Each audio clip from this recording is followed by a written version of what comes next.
வணக்கம். தமிழ்நாடு தேசிய பசுமை புரட்சி விவசாய சங்கத்தின் மாநில தலைவர் விஜயகீர்த்தி.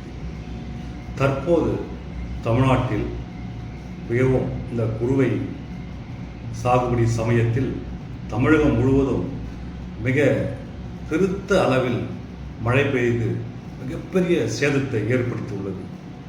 குறிப்பாக தஞ்சை மாவட்டம் பகுதியில் சுமார் 12 லட்சம் ஹெக்டேர் நிலப்பரப்பில் நெல் சாகுபடியாகும் சமயத்தில் நீரில் மூழ்கி மிகவும் பெரும் சேதம் ஏற்பட்டுள்ளது.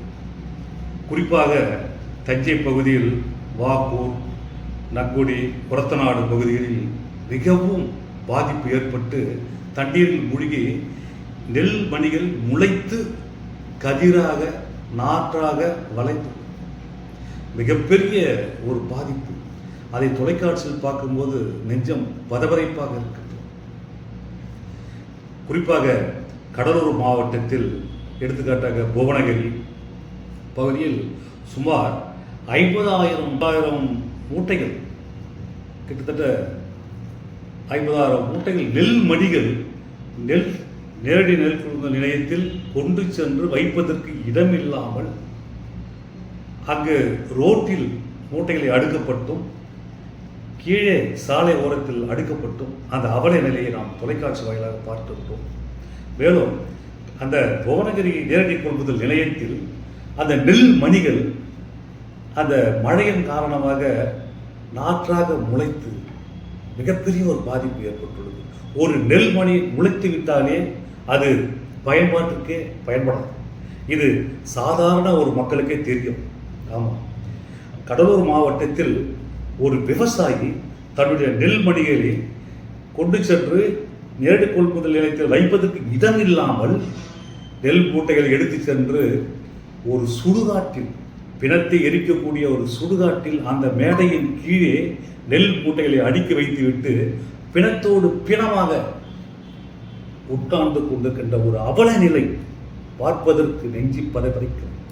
இப்படிப்பட்ட ஒரு கேவலமான நிலையில் நாம் வாழ்வதை நினைத்து நாம் வெட்கப்படுகின்றோம். வேடிக்கையாக இருக்கின்றது.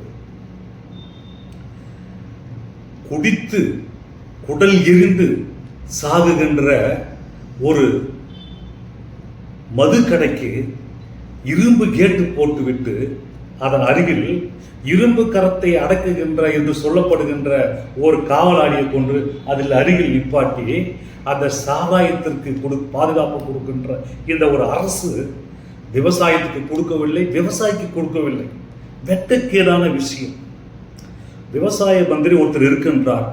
அவர் சட்டசபையில் தினமும் 2000 மூட்டை நெல் மூட்டைகளை நாங்கள் நேரடி கொள்முதலில் நாங்கள் அதை ஏற்றுமதி செய்கின்றோம் என்று சட்டசபையில் ஒரு பொய்யான ஒரு வாக்குறுதியை கொடுத்து அதை பதிவேட்டில் பதிவு செய்கிறார்கள். வெட்கக்கேடான விஷயம். அதே அந்த விவசாயிக்கு மந்திரியாக இருக்கின்ற அந்த மிகப்பெரிய ஒரு காந்தியவாதியை அவரை பார்த்து ஒரு நிருபர் கேள்வி கேட்கின்றார்.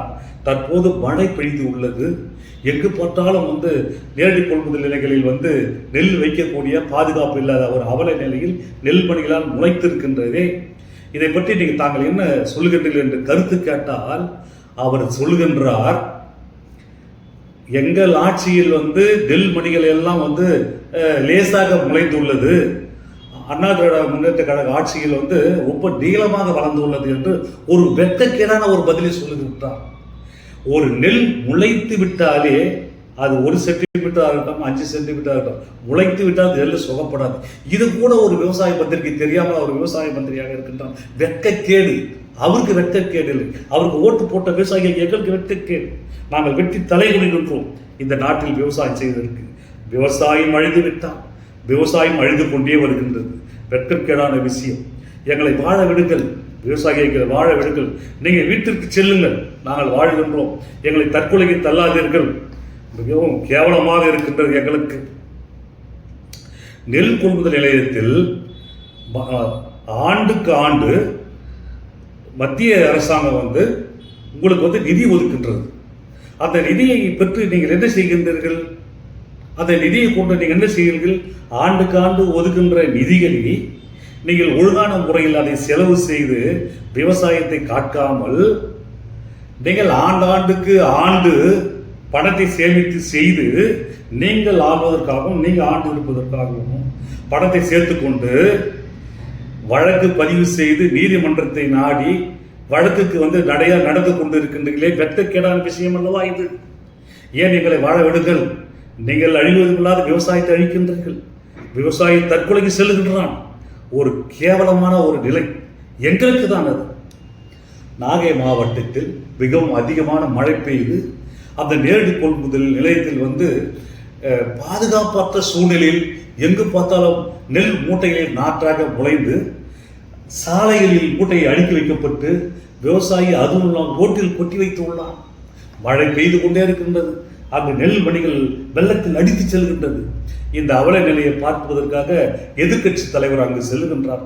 எதிர்கட்சி தலைவர் அங்கு செல்கின்றார் என்ற ஒரு செய்தியை கேள்விப்பட்ட நீங்கள் உடனடியாக அங்கு அந்த நேரடி கொள்முதல் நிலையத்தில் இருக்கிற நெல் மூட்டைகளை எல்லாம் அவசரமாக ஏற்றி செல்கின்றீர்கள். எங்கே ஏற்றி செல்கின்றீர்கள்? நான் கேட்கின்றேன். நீங்கள் மத்திய சர்க்கார் எங்களுக்கு நேரடி கொள்முதலிலிருந்து நெல் கொள்முதல் செய்வதற்கு இன்னும் அந்த அரசாணையை வழங்கவில்லை, அந்த உத்தரவு வழங்கவில்லை என்று இப்போ 2 நாட்கள் முன்பு ஒரு விவசாய மந்திரி தொலைக்காட்சியில் பதிலளிக்கின்றார். அப்பொழுது நெல்மணியில் எங்கே ஏற்றி செல்கின்றீர்கள்? அதே எதிர்கட்சி தலைவர் சொல்லுகின்றார், ஆகஸ்ட் மாதம் 15ஆம் தேதி மத்திய சர்க்காரில் அனுமதி வந்துவிட்டது என்கின்றார். நீங்கள் சொல்வது உண்மையா? அவர் சொல்வது உண்மையா? யார் சொல்வது உண்மை, யார் சொல்வது பொய்? நீங்கள் யோகியனாக இருந்தால் அவர் சொல்வது பொய் என்று நிரூபிக்க வேண்டியதானே? ஏன் பொய் சொல்லுகின்றீர்கள்? தொலைக்காட்சியில் ஏன் பொய் சொல்லுகின்றீர்கள்? வெட்கக்கேடான விஷயம். கேவலமாக இல்லை? நாட்டில் 35% செல்போன் உள்ளங்கையில் இருக்கிறது. உலகம் உள்ளங்கையில் இந்த காலத்தில் பொய் சொல்லி ஏன் வெற்றி? நாங்கள் வெற்றி தலைகொள்கின்றோம் நீங்கள் பேசுகின்ற பொய்க்கு.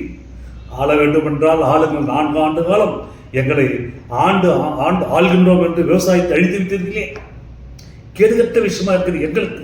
நாங்கள் உங்களுக்கு ஓட்டு போட்டோமே நம்பி எங்களை தற்கொலைக்கு தூண்டுகின்றீர்களே. இப்பொழுது ஒரு பாதுகாப்பற்ற சூழ்நிலை நாங்கள் இருக்கின்றோமே.